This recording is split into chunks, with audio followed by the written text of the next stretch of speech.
very warm welcome to all you watching Channel 405. This is Afro World View, and this is Africa Tonight. I'm your host, Lesego Mokonane. Let's take a look at your headlines for this hour. Suicide bombers killed more than 60 people at a mosque and a market in northeast Nigeria on Tuesday.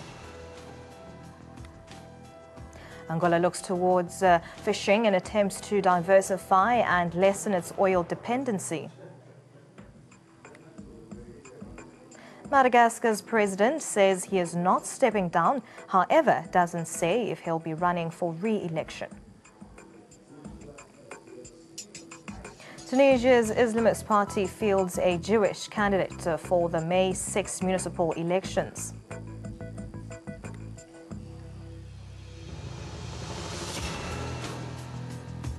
In your top story at this hour, Algeria's state energy firm Sonatrach said on Monday it boosted its gas output by 5% to 135 billion cubic meters in 2017, marking the first time the company has used a news conference to disclose production data. Sonatrach's CEO, appointed a year ago, has been trying to overhaul the company, a sprawling and secretive empire not used to change, and increase transparency as the North African country wants to attract more investment. Total oil and gas output rose by 2% in 2017 to 196.5 tons of oil equivalent. Chiffre d'affaires à l'exportation également, ça va vous intéresser. Nous avons réalisé 33 milliards de dollars de chiffre d'affaires à l'exportation. 33 milliards. Qui représente 19% d'augmentation par rapport à 2016. Et également, c'est assez évident, c'est l'effet prix qui a fait donc que nous avons atteint ces chiffres. Exportation, puisque j'ai dit tout à l'heure que pour la première fois, nous avons enregistré une baisse de la consommation des carburants. C'est une baisse également des importations en termes de volume. Nous avons importé 1,4 million de tonnes de gasoil et 1,5 million de tonnes d'essence pour une valeur de 1,8 milliard de dollars, mais qui est en baisse par rapport à 2016. More than 1,000 opposition activists rallied in Madagascar's capital on Saturday, demanding the resignation of the president. However, the president remains defiant. On Sunday, he refused to yield to opposition demands that he resigns from office. More than 1,000 opposition activists rallied in Madagascar's capital on Saturday, demanding the resignation of the president on the 8th straight day of anti-government protest in which at least 2 people have died. Opposition lawmakers have asked the country's constitutional court to examine the new electoral laws and to dismiss Raujaunari Mampianina. Tsy malala fa tsy ny HVM ny RNM sy ny TVM dia manompoko zao izay tsy anakezany intsony fa tsy maintsy manana temps d'antenne ny opposant indrindrindrindra izay député 370 miaraka amin'ireo vahoaka tsy anaiky mihitsy izay manompoko zao mety raha hariva apito zay fa manana temps d'antenne.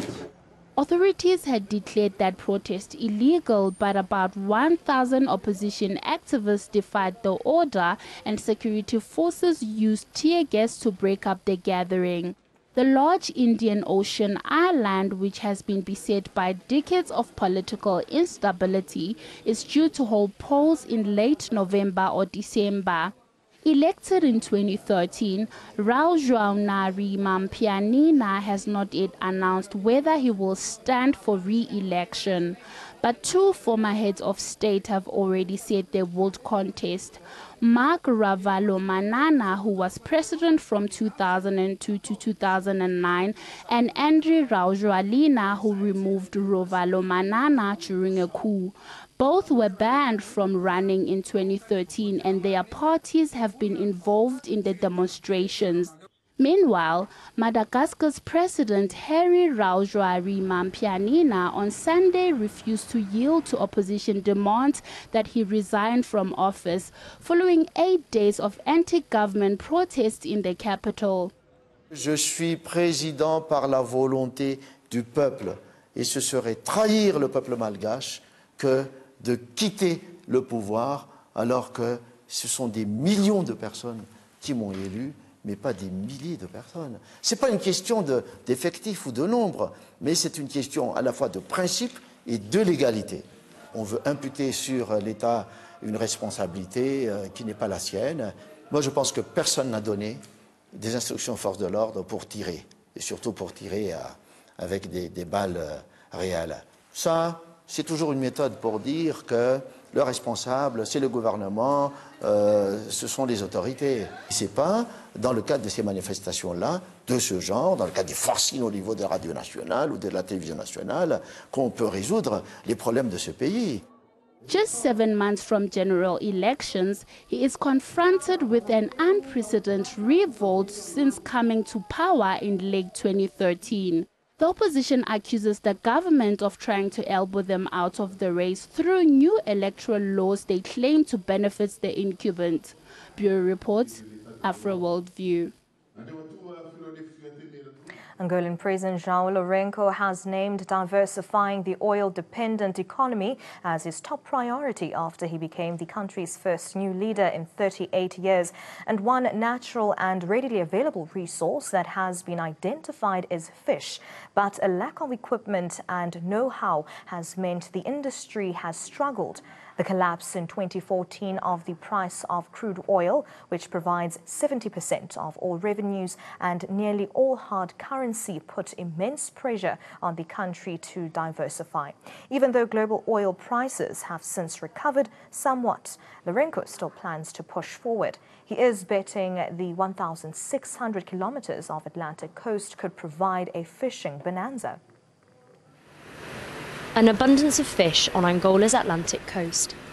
Employing thousands, it's a sector that's vital to the local economy. But now, ever since the collapse in the price of oil on which the country relies, Angola's government hopes fish could help to diversify the economy. The fishing industry's contribution is as important to local economies as it is to the national economy. But fishing represents less than 1% of Angola's GDP, compared to the 70% from oil.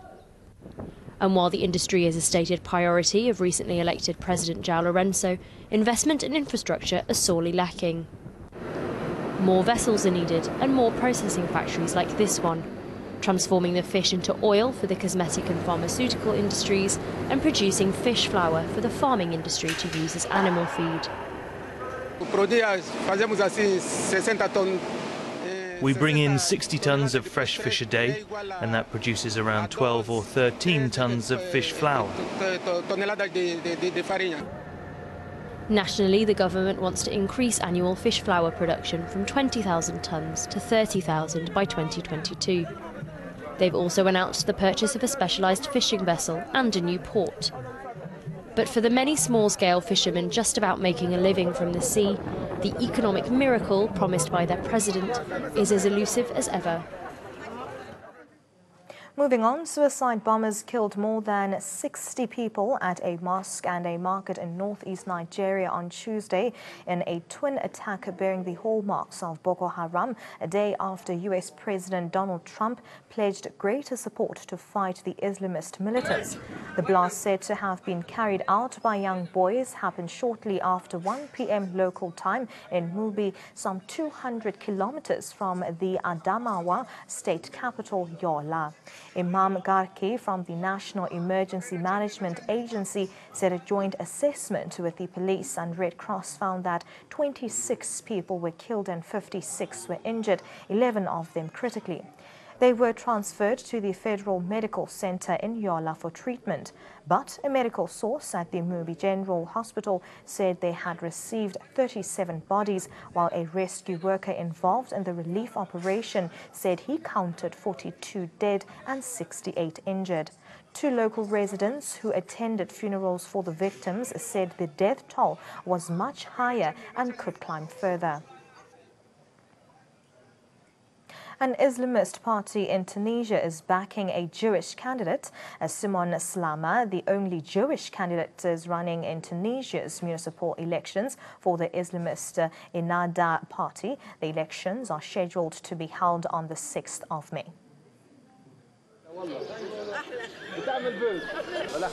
Decked out in a striking blue suit and white shirt, matching his political allegiance, Simon Slama rubs shoulders with fellow candidates ahead of Tunisia's municipal elections. Nothing unusual about that, except he is the only Jewish candidate standing for the Islamist Ennahda party. A public relations stunt for some, a sign of genuine liberalization for others. But even if Slama fares dismally come May 6 poll, his candidacy has become a major story here. This will be the first municipal vote since former dictator Zine El Abidine Ben Ali fell from power in 2011. And while Slama looks at ease, joyously clapping hands on the campaign trail in the coastal town of Monastir, the 54-year-old sewing machine repairman's decision to run drew fierce initial opposition from loved ones. اليوم مشيت النهضة و بار كونتر مرتي وما فامي توت ما فامي ما حبتني نمشي دان كوتي بوليتيك آخر معنا نداء تونس. اليوم حبيت نوريهم انه النهضة معنا عندها أكثر فاعلية في المجتمع المدني وعندها معناها استراتيجيات غدوة هذيك اللي باش نصلحوا بها البلاد. Slama and his relatives are among the small number of Jews still living in Tunisia. The community in the North African national has shrunk from several 100,000 before independence in 1956 to just 1,200 today. While Jews in the country, which is overwhelmingly Muslim, once served as lawmakers and even ministers, they have long since slipped to the margins of politics. Slama believes his candidacy is helping to change all that and has already removed fears from Jewish Tunisian citizens. نحيت لونغواس نتاع السيتويان جويف تونيزيان نحيتو لونغواس وخليته معناه باش يعيش حياته نورمالمون.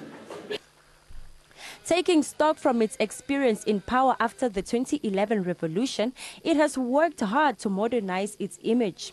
It opposed a project to criminalize any attempt to normalize relations with Israel. A vote on the proposal was dropped this winter. Now some of its leading candidates are women who don't wear the Islamic veil. All of these changes, including Slama's candidacy, have drawn derision from some political opponents who accuse the group of simple opportunism to bolster its vote. If he wins, Slama says, he is ready to take the oath of office in both the books, the Jewish Torah and the Muslim Quran. نادي اليمين مش نحط يدي على زوز كتب خاطر زوز كتب سماويه ونحب نوري المواطن التونسي انه ما عندناش حتى فرق معنا مديانات معنا احنا كلنا اخوه. Comrades in the Ennahda party insist Slama is the right man to stand for office in Monastir, a symbolic town for Tunisians as it is the birthplace of Habib Bourguiba, the father of the country's independence. العنصر معناتها هذا اللي موجود معنا في كل شيء سيمون معناتها سلامه هو معناتها اول حاجه ساعه معناتها تونسي الجنسيه نتاع تونسيه موجود من متساكن المسلمين العروق نتاعهم معناتها موجوده في المستير وخيروا بعد باش يقعدوا في المستير لنا ويعيشوا من المستير دونك يعرف مشاكل المدينه يعرف مشاكل المنستير. The party is a junior partner in a coalition led by President Beji Caid Essebsi and his Naida Tones party. Others say that interest in Slama's candidacy highlights that while Jews can practice their religions freely, they remain in an anomaly in Tunisia and shows the country still has a long way to go in minority rights. Some noteworthy figures have, nonetheless, thrown their weight behind Slama's bid for a seat. And as for the candidate himself, he appears comfortable with his identity and the attention his foray into politics has garnered. Bureau Report, AfroWorld View. Algerians can now book taxis through a locally developed smartphone app that's billing itself as the country's answer to Uber. While users are welcoming it, this new way of doing things is already creating friction with existing taxi drivers. Let's take a look. Several taps on an app and a driver arrives. This way of getting around is becoming more and more normal in many parts of the world. but in Algeria, it's new. Skanda Mamiri is hailing a taxi through an app called Yersa. He's booked the car and just needs to confirm the exact pickup location with the driver. راني نصنف شوفير ياسير تاعي هذا يقتلوا بلاني في البومبا تاع العشر نورمالمون هو جاي ماهوش بعيد هذا واش غالي في التليفون. Franchement, j'ai l'habitude d'utiliser cette application. Elle est très pratique, très utile par rapport au service habituel où لازم تسنى والطاكسي ما يحبش يحطك وين تحب انت لازم هو يحطك وين يحب هو alors que هنايا en un clic أي فرت. His driver, Amaruchi Abduramin, soon appears and they set off. Abduramin says he was unemployed before becoming a Yersa driver when the company launched last year. En 2017, j'étais accepté. J'étais bien reçu par Yassir à la direction. Ils m'ont donné un contrat de travail plus un ordre de mission. Je ne travaillais pas à l'époque. Ils m'ont donné un contrat et un ordre de mission. Je vais prendre de A à B, de l'adresse exacte à l'adresse exacte où il est. La satisfaction تاعهم, c'est que maintenant ils ont trouvé que le chauffeur se déplace directement لعندهم ماشي كيما الطاكسي بكري يقول له ودي لا ماشي طريقين ندور منا ولا ندور منا. هنا انا شوفير ياسير نديه من الأ للبي et je suis payé à la fin de la course. Mamiri pays Abduramin in cash rather than through the app. Users like Najib Kastali say it's great to have a service like this in a city like Algiers where it's difficult to park your own vehicle. Donc on peut l'avoir directement. Donc là par exemple j'étais en train de bosser, je suis obligé d'aller manger avec quelqu'un, donc j'ai pas de véhicule, ici il y a trop d'embouteillages, je peux pas stationner et tout. Donc je lance l'application, je mets la destination, le taxieur m'appelle et là j'attends ici, il va venir et je vais repartir avec lui. Yersa has been operational in Algiers since June 2017. The transportation company Uber and rivals like Lyft in the US have transformed how many people get around in cities, from San Francisco to Delhi. The company's headquarters is where staff keep track of where the drivers are and train up new drivers. Public relations manager Lemia Okuchi says the app is seeing numerous downloads. Une solution de transport digital qui relie un client à un prestataire de service. On est la première application VTC en Algérie et on est présent actuellement dans la capitale, la wilaya d'Alger, mais aussi à Oran, la capitale de l'Ouest en Algérie, et à Constantine, la capitale de l'Est, ainsi que d'autres wilayas aux alentours de ces trois grandes villes. On est fiers d'être la première application téléchargée en Algérie avec plus de 100 000 téléchargements sur Android. Je parle de l'application Yassir Client. Pour l'application Yassir Chauffeur, on a plus de 10 000 téléchargements, dont à peu près 5 000 chauffeurs qui sont réellement actifs et qui font des courses régulièrement avec Yassir. Ces chauffeurs-là sont bien évidemment formés. On fait à peu près moyen de 2 formations de chauffeurs par jour avec un formateur professionnel qui leur donne des cours par rapport à la conduite, la bonne conduite, la sécurité routière, mais aussi le service client, comment traiter le client pour qu'il soit vraiment à l'aise. But this new way of moving around the city is not good news for everybody. Traditional taxi drivers are worried that Yersa's convenient, cheap rides will threaten their livelihoods. Abdelhamid Akrouf feels the local authorities are not protecting taxi drivers. ما يجي يسيب لا ليسونس يقعد 3 شهور 4 شهور يقول لك ما ساعدكش الحال ما تخدمش بدل. واش نخدم انايا؟ واش نخدم كيما نخدمش طاكسي؟ واش نخدم مينيس مانيش مينيس. الو ما ميشجروا في الطاكسي باش يحبس كاع. Another driver, Abdel Carter, he says the new app is undermining the skills and experience of existing taxi drivers. مانيش نهضر باسمهم، مي بصح انا نشوف باللي ماشي لوجيك هاي كيفاش دوك واحد ما تعرفوش. احنا باينين باللي انا حياتي كاع وانا طاكسي هنايا وكذا. يجي واحد عنده كروسه يدير لابليكاسيون هذه ماشي لوجيك هذه كيفاش. على كل حال مانيش ضد اللي يخدم. According to the National Union for Taxi Drivers, or UNACT, there are 150,000 taxi drivers in Algeria. Some 20,000 of them are in Algiers city and the surrounding areas. The union's president, Azouz Bokarou, has a long list of objections to Yersa. الوزارة اللي هي تشرف على هذه المهنة وعلى النقل اون جينيرال قد حنا الناس مستعرفين بهم. دونك اليوم نبقى نداء لي سيرفيس دو سيكوريتي. Il faut qu'il les prenne en charge. Il transporte qui, comment, dans quelles conditions et à quel prix. شكون يعني راهو لك متكفل بهذه الفيه هذه؟ ما عندهم حتى ادله، ما السياره على ماشي على اسم هذه الشركه هذه. حنا بالدرجه نتاعنا. Uber has faced similar criticisms and protests from traditional taxi drivers in many countries. In Algeria, USA is hoping to expand across the whole country, but it could find itself facing increasing opposition. Bureau Report, Afro World View.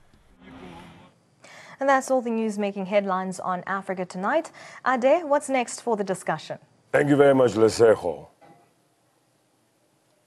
Thank you very much, Lesego. Now we are going to be discussing the next topic for tonight, which is related to instability. Africa has high incidence of conflicts and instability. Insecurity in Africa is still a major concern. Joseph Kabila, president of the Democratic Republic of Congo, has refused to step down at the end of his mandate in 2016, which has resulted in ongoing bloody protests. He's been postponing elections, and now they are set to be held this December in 2018. Millions of duplicate voters have been found among people registered to vote, according to the head of the country's electoral commission. Now, joining me in studio today to come and talk about the challenges of elections in the DRC is, to my immediate left, John Boassa, who is the spokesperson for the diaspora and Congolese in South Africa. And I also have to his left, Pacific, who is a farmer and also an activist. And you, both of you, are going to be talking about elections today. Thank you, gentlemen, for coming. It's a pleasure for you. Now, Jean, first of all, I know that Congo is a very interesting country, very rich, large population, 80 million people, had a leader that was so colorful in the 70s called Mobutu Sese Seko. You guys hosted a big boxing match in the 70s called Rumble in the Jungle with Ali and George Foreman. Yeah. And I remember the Congolese were telling Ali to say Ali Boumaye. Yes. Kill the guy, right? Yes. Okay. Now, President Kabila has been in office for about 17 years. He's done 2 terms, right? He's postponed the elections severally. And he's been asked by the United Nations Security Council to hold these elections. And there's a mandate even for the peacekeeping mission there by the UN Secretary General to ensure that those elections are free and fair and there's no violence. But there are those who feel that it still wouldn't go or the elections might not take place. Why is this so? Well, why is that so? I'm interested by the question because who doesn't know Mr. Kabila? I'm calling him Mr. Kabila, you're calling him the president. But for us, as the diaspora here in South Africa, we don't call him a president because he has not respected the mandate that he was elected for. And that mandate, as you stated earlier on, ended on the 20th December 2016. And ever since 2016, which he claimed that he had no possibilities to run the elections, nothing has been done. A person who hasn't respected the Constitution, which is the highest institution in the land. Thereafter, they brokered a deal with the Catholic on the 31st December 2016, which gave him 1 year time frame for him to organize the election. Elections were not organized. Moreover, all the prerequisites that were supposed to lead to elections were not respected as well. So somebody who does not uphold his own word, who does not respect his own word, on which basis today are we going to trust that is going to hold elections on the 23rd December 2018? And just on that, there are several conditions that are linked to those elections that you claim that they would be free and fair. Yes, there are some countries in Africa that have held free and fair elections, and we congratulate and acknowledge that. But that's not the case for Congo, because even the 2006 and 2011 elections were not free and fair. But still, we acknowledge that he's the president. But today, as the Congolese people, we are not willing to stay with Mr. Kabila until the organizations of those elections. We want him to step down, and then we have a transition without Mr. Kabila, and that transition will help the Congolese people gather together and organize free and fair election without Mr. Kabila. We want him to nominate or to designate the person who's going to succeed him from his political party. Then we can speak about free and fair elections. Okay. Now, Pacific. Yes, I've looked at the Congolese terrain. It's a very tough one to be in opposition. Jean-Pierre Bemba is in prison, opposition leader. He was vice president under Kabila, I believe, in his first term. Tshisekedi, the guy, one of the oldest politicians, is now dead. He's late, right? Then we had Moise Katumbi, the former governor of Katanga province, the very rich diamond province. He had to flee the country, first to South Africa, then to Paris, and I believe he's gone to Rwanda. He's traveling around now. Is it possible to be able to take on the president of Congo? I mean, who's going to run against him? Who is the opposition leader?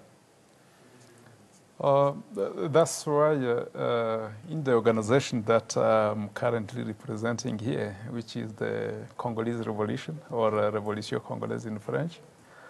Congolese Revolution. Correct. Right. We are suggesting that these elections do not take place before there is a transition, a robust transition that will organize fair and free elections. And that can only be done if Congolese come together, and I'm talking about politicians, come together and try to find a way forward that will benefit the DRC people as a whole. And talking about this, I'm suggesting that at this point, we consider everyone Congolese, and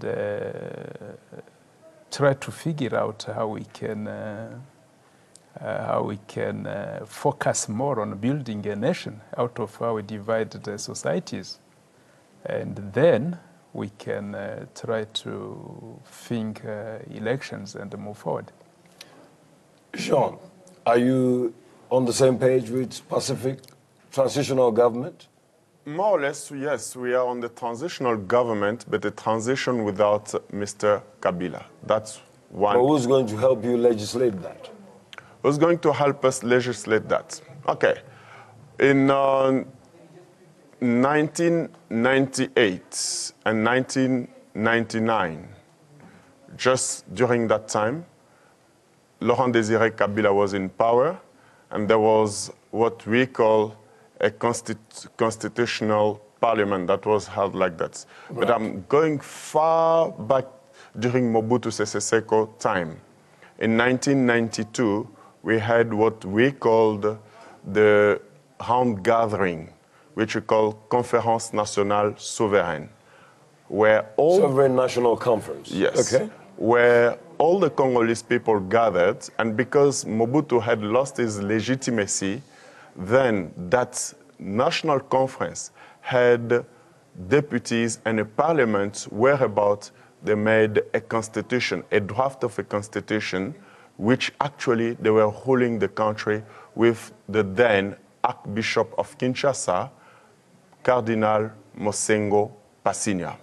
We do believe, and I'm sure you have heard, that the Catholics have actually raised their voice and have been vocal, stating to Mr. Kabila that he must step down after he had neglected the peace and the agreement they brokered in 2016. Okay. That's when they stood up, they rose, and they say, enough is enough. So as civil society, we are appealing to the Archbishop Laurent Passinia to become the president of the country. A pastor? Yes. You want a pastor to be the president? We want him to be the pastor. That could be possible. Right. And Is there a precedent for that? Please? Is there a precedent?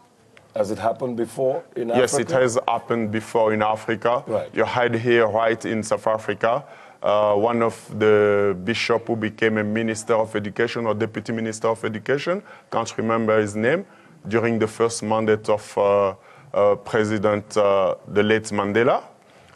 You had that in Brazzaville with the late President Fulbert Yulu. So you had Jean-Bertrand Aristide. So that's not something... So there's some precedent. Yeah, there's some precedent. Let me just bring Pacific in. Pacific. Yes, sir. Joseph Kabila has been in power for 16 years. I think he took power when he was 29. Correct. Right. So he's probably about 47 now. Yeah. Correct. Now, what should he do when he leaves office at 47? What would you advise him to do?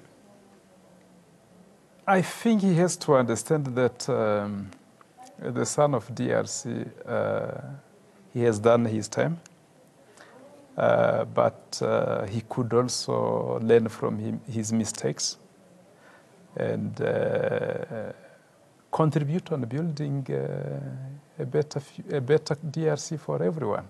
So you should become a statesman. According to the... Sorry, may I tap on that? Yeah, you could join. I'm sorry. I would like to jump on that because the constitution of our land, of which constitution was drafted and signed here in Pretoria in 2002, stipulates... I remember that. That the president, after his term, becomes a member of the Senate. Right. So there's life after the presidency. So he will get demoted to the Senate? He will be demoted to the Senate, right. Of which he won't be jobless. Is there a precedent for that? But that's the Constitution. I appreciate that, but we're in Africa. You know, we have to be very, very clear. And the reason why I'm asking you these questions is because I know that even in Zimbabwe, we saw a few months ago a president that was over 90 years. He'd been in power for 37 years. You're right. And he was busy sacking his vice. He sacked the first one, sacked the second one, until he was removed through extrajudicial means, or extra constitutional means. So what I'm trying to say to you, you have an agitation, you want Lauren to go, you're not happy with the situation. What do you advise him to do? Do you want him to become an actor? Do you want him to become a public speaker, like what Obama will be doing now? Do you have concrete advice for him? Concrete advice? Yes, he can become a political analyst on TV. Right. He can become a public debater. Right. He can become a statesman in terms of the fact that he will be a wise man, because we in Africans, when we are talking, previously we were talking about Africa, and those people, who do they become? They become wise people who advise. So like Kenneth Kaunda is still alive. He's in Africa. Let me bring you again. Let me bring Pacific. Oh, thank you, sir. Which opposition leader, you've talked about your arrangement, your own organization, but who will be running? Who would you put forward to run? My suggestion is that we look for someone who is impartial in the So you don't have a candidate to run against. Should Kabila want to run, who is going to run against him from your organization? That's why we are suggesting that a political negotiation takes place. So you don't have a candidate at this time? We do. Who's your candidate? It could be anyone, including myself. So you are interested in running? Not that I'm interested, that I think I'm impartial enough to do it. Okay. So are many other DRC citizens. Right. So he's a likely candidate. Now, Jean, let's move away slightly from the elections. DRC, one of the richest countries in Africa, landmass, huge, very great history, a member of SADC, and you have great music and all of that. Why is there so much poverty in parts of DRC? Kasai, Kivu, Ituri, Tanganyika. What's happening there? 4.5 million internally displaced people. What's happening? What's happening? Yes. You're bringing tears to my eyes. What's happening is just the greediness of those that we call leaders of Africa, which are generally named and coined as misleaders. We have seen from ECOWAS what they did to Yahya Jammeh. So basically, as you said, that's the richest country on earth. And we want peace, because you cannot bring development without peace. And the poverty is because people want to cling to power, and they haven't built any infrastructure for years. So without infrastructure, I'm talking about road mainly. You might have a fertile soil, you might have farmers. When they make their product, there's no road to bring that product in these urban areas where people are suffering of malnutrition and poverty. So basically, it's all about how we're going to manage people and make sure that these people and the leaders are able to serve their community, to serve the people that have elected them in office. Because without that, there's nothing that we can do. Let's go to Pacific. Pacific. Yes, sir. Very, very shocking stats. I think Nigeria has about 1.5 million internally displaced people by virtue of Boko Haram's adventure in the northeast of the country. 1.5 million. Through a serious insurgency. But in your country, you have even 3 times that amount. As someone who is interested in the top job, what would you do if you become president of DRC today? What would you do to fix that problem? First thing is to try and reconcile my people and remind them that diversity tolerance is a key thing if we need to make DRC peaceful, stable, and prosperous. So you preach tolerance. And how would that help the 4.5 million internally displaced people in the eastern part of DRC? Basically speaking, and on my point of view, most of the chaotic political situations we have in DRC are mainly because we are intolerant among ourselves. And number 2, most of our politicians, current former politicians, seem to warn political parties in a sense of business entities, personal entities, and unfortunately, most of them based on tribal belonging, provincial belonging, or linguistic belonging, which is. But those are the usual problems in Africa: intolerance, tribal strife, ethnic rivalry, nepotism. As president, what would you do to fix those problems? I mean, we have evidence. Mandela, 27 years in prison, came out, forgave his captors, and wore nice shirts and did the shuffle. What would you do? No, thank you for mentioning Mandela in all this, because Nelson Mandela remains my key guy to look up to. And I'm glad you mentioned the forgiveness and tolerance. And I think that's what we need in DRC. So you will lead like Mandela? Yes, I think we have to, many damages have taken place, which unfortunately we can't repay. No one can fix the past, especially negative past.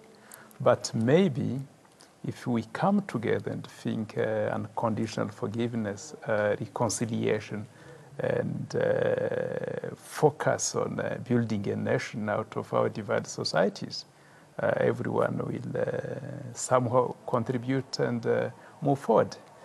In other words, I'm convinced that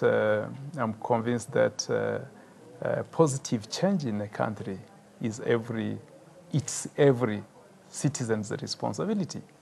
I mean those in power, politicians, and ordinary people. Basically, that's what I... Okay, just a final point that I'd like you to make. Yes, is sir. your party registered in the Congo? Unfortunately not, and it is not a political party, it is a revolutionary movement, which doesn't need to be registered, unfortunately. Well, wouldn't you have to be registered if you want to be president of Congo? Wouldn't you have to be registered with the Electoral Commission as a political party? Correct, but at the same time, the Constitution allows independent candidates. Well, even independent candidates will have to register their party at the Electoral Commission. Yes, but in other words, as I said earlier, we are not currently interested in elections for 2018 because we feel as the 23rd December elections won't benefit anyone in DRC, not even those in power, because it will create more chaos. And that's what the UN is worried about. Yes, that's what we are saying. Maybe we need DRC leaders to come back to their senses and remember that we have future generations who need proper leadership. And proper leadership requires us to put our negative past behind and try to come together and think of the future of these future generations. Therefore, No, that's fine. Carry on. Therefore, we need a special arrangement, which I'm currently calling political dialogue, political negotiations, where President Kabila and whoever else thinkers is against Kabila will come together and say, look, none of us is perfect, but hey, we all have children. DRC children need a better place to call home in the future. Let's finish off with you, Jean. So, same question. If you are in his shoes, because you are different, you're a teacher, right? I'm a teacher, yeah. Good. What would you do? Well, I think the key point, and I agree with him, that it is important that we bequeath to our children a land that is a land where they could live, they could love, and they could work, and they could study peacefully, because you mentioned earlier on the 4.5 million people that have been displaced. But we're not talking about the impact on the children that won't be able to be going to school. So we need peace, that first. But where I would tend to disagree with him, it's that forgiveness without reparation, without repairing the soul, the flesh, and the body of those people that were hurt. Because here, even though Mandela forgave people, but there was a TRC, the Truth and Reconciliation Commission, which was, again, ruled and held by a bishop, you see. So Desmond Tutu. So there are all these routes and maps and paths which we could do. Yes, we forgive, but what have you done? It's similar to the Rwandan one. Yes, but the Rwanda is involved in the Congo. That's what people are not talking about. And it is important that we bring the African invaders to the foray for what they have done to Congo. Because when you spoke about the eastern side of Congo, instability is mainly caused by those militias that belong mainly by foreign countries. Are you talking about the Hutu militias? Hutu militias, Tutsi militias, name them all. And also, because that's the richest country, there are the multinationals that are also involved in the atrocities being perpetrated in the Congo. Nobody has ever spoken about the genocide that we are encountering in the Congo. If we compare, you were celebrating, or Africa was celebrating the Rwandan genocide about a fortnight ago, where even Mr. Moise Katumbi went to sign the book at the genocide memorial. But what about the Congolese genocide? 12 million people killed. Very sad. Never. Very sad. I'm sure we'll be able to talk about that another day. But gentlemen, Jean, Pacific, thank you very much for coming to Africa tonight. It's a pleasure. Look forward to meeting you again. Have a good evening. You too, sir. Thank you very Thank you. much. You're very welcome. A city of endless possibilities. This is how locals see Accra, the bustling capital of Ghana and home to around 4 million people, stretched along the Atlantic west coast of Africa. Ghana's most populous city boasts various tourist attractions, traditional markets, and lively nightlife. Accra's architecture reflects its colonial history, with 17th century castles standing alongside modern skyscrapers. And if you're planning a visit, be sure to check out places like Kwame Nkrumah Mausoleum, which honors Ghana's first president. With several popular beaches, Accra also has the 17th century Osu Castle, the former slave trading post Elmina Castle, National Museum of Ghana, and the Independence Arch. Ghanaian National Dr. Kwadwo Antwai joins us over the phone. Hello, Dr. Antwai. Hi, how are you doing? I'm very well. What are you saying? Interesting. I actually lived in Accra for a year, so this is going to be interesting. What's happening? Yeah, what's happening in Accra right now? You know, it's your usual politics conversations. You know how vibrant Accra is in terms of radio and how political freedom and media freedom has contributed to the vibrant airways. So, you know, like you said, the nightlife is booming, but the politics is what we're talking about these days. And it's peaceful, democratic, nicely, and yeah, we have a good time. Interestingly, I mean, Ghana, you guys tend to get things right when some other countries get it wrong. You were responsible for, I believe, in 2000, when President Kufuor came to power. That was an opposition leader coming to power. And then in 2000, you had John Atta Mills coming to power to displace, well, not displace, to stop Akufo-Addo from coming to power. And then just recently, last year, you had another opposition, your current president, displaced President Mahama. How do you get it right when others tend to get it wrong? Beautiful, isn't it? Beautiful. I mean, we have come from a past where in political intolerance and, you know, mutiny gave rise to some uprising in the past. And Ghana never benefited from that. We knew that we had the potential to be one of the best in Africa, and a matter of fact, the world. And we decided that, you know what, let's throw away with the chaos and let's just maintain a stable, all-inclusive democracy where everyone has a chance of, you know, being what they want to be. So Ghana is actually, if I'm not mistaken, one of the few countries in Africa, one of the few countries in Africa with 3 former presidents in the country, living there, not in exile, living in the country peacefully side by side. Professor Mills, bless his soul, if he were alive, we would have 4. You know, it's just a testament to the peace-loving nature of the people. Ghanaians in general. I mean, I remember back in university, we would have arguments, and our Nigerian colleagues would be like, why are Ghanaians just talking among themselves and not fighting? We just love to talk. And that's just the beauty of Ghana. When you go to Ghana, one of the things that will stick with you is the people. The people, of course, our beautiful fufu and our delicious dishes will tell you a great deal about the country. But what will stick with you the most is the people.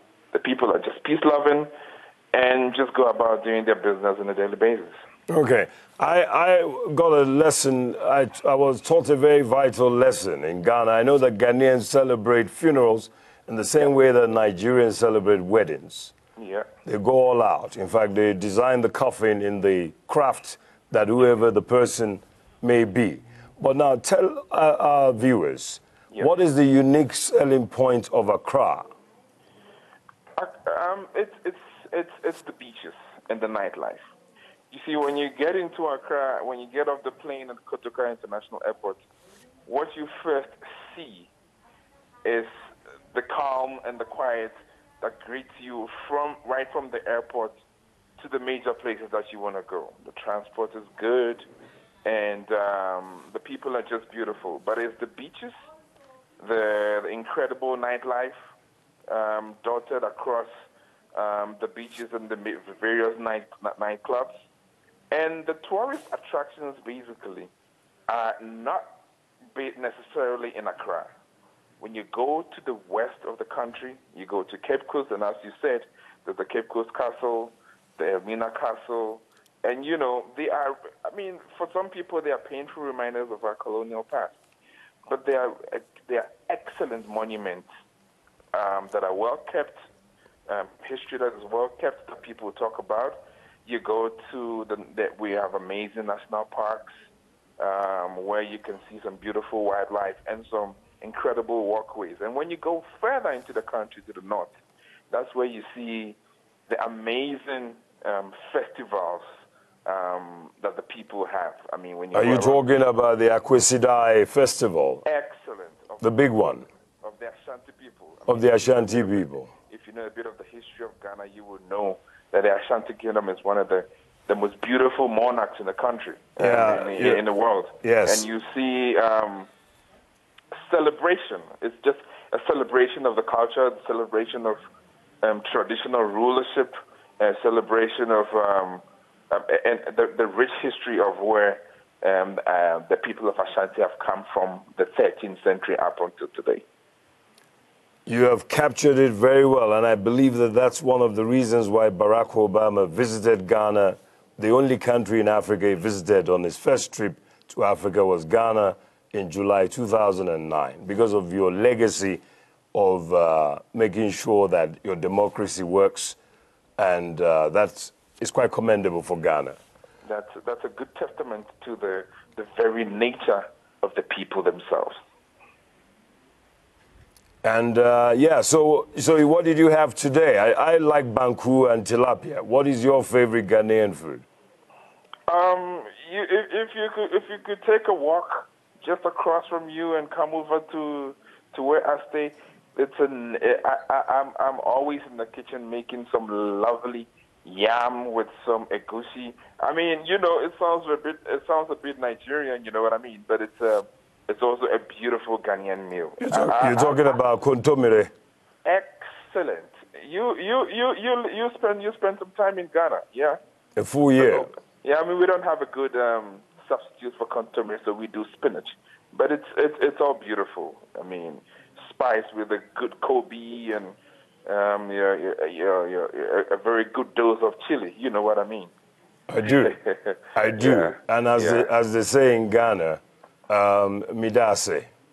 You are very welcome to call me anytime. Thank you very much, Dr. Antwai, for coming to help us unpack Ghana.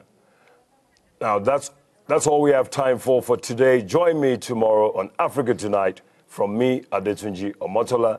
Goodbye. Sanani Katle. Odabo. Kachifo.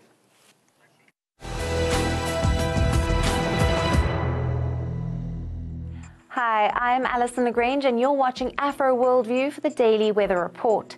Scattered light rains have occurred over the northwest, KwaZulu-Natal and parts of Mpumalanga. Dry weather conditions have continued over the rest of the country, and the maximums over the Eastern Cape and the Western Cape have dropped by a few degrees.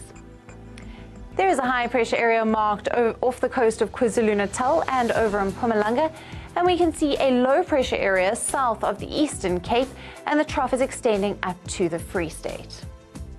Isolated rains are expected over the Eastern Cape and the Free State, and weather over the remaining provinces will be dry and comfortable. Maximum temperatures of the Northern Cape and the Western Cape will increase slightly. Maximum temperatures of the Northern Cape and the Western Cape will increase, and the day will become warm and sunny. The skies will remain clear and the weather will be dry. Maximum temperatures will be between 20 and 27. Cape Town can expect overnight lows of 12, with highs peaking at a warm 26 degrees. The Eastern Cape and KwaZulu-Natal will have a comfortable afternoon. Weather is expected to remain dry over KwaZulu-Natal, while there'll be isolated rain over the Eastern Cape. Maximum temperatures will be in the range of 21 to 26, and Durban can expect overnight lows of 16, with highs peaking at a warm 26 degrees. The afternoon of the Northwest and the Free State will be comfortable. The weather will remain dry and bright sunshine is expected during the day. The maximums will be in the range of 24 to 27, And Bloemfontein can expect overnight lows of 8, with highs peaking at a comfortable 24. Mpumalanga, Limpopo and Gauteng will have partly cloudy skies. The afternoon will be comfortable and the weather will be dry. The evening will become pleasant with maximum temperatures in the range of 22 to 26. Johannesburg can expect overnight lows of 10, with highs peaking at a comfortable 22 degrees. Now for a look at the tide patterns for today. In Cape Town, the tides are expected to rise as high as 1.59 meters at 5:26 p.m. In Mossel Bay, the sea will swell to a high of 1.76 meters at 5:36 p.m. Port Elizabeth can expect tides to rise to 1.71 meters at 5:38 p.m., while East London can expect tides to rise to a high of 1.89 meters at 5:35 p.m. And Durban can expect tides to rise to a high of 1.79 meters at 5:34 p.m. That's all we have for now. Thanks for tuning in to Afro Worldview's Weather Report.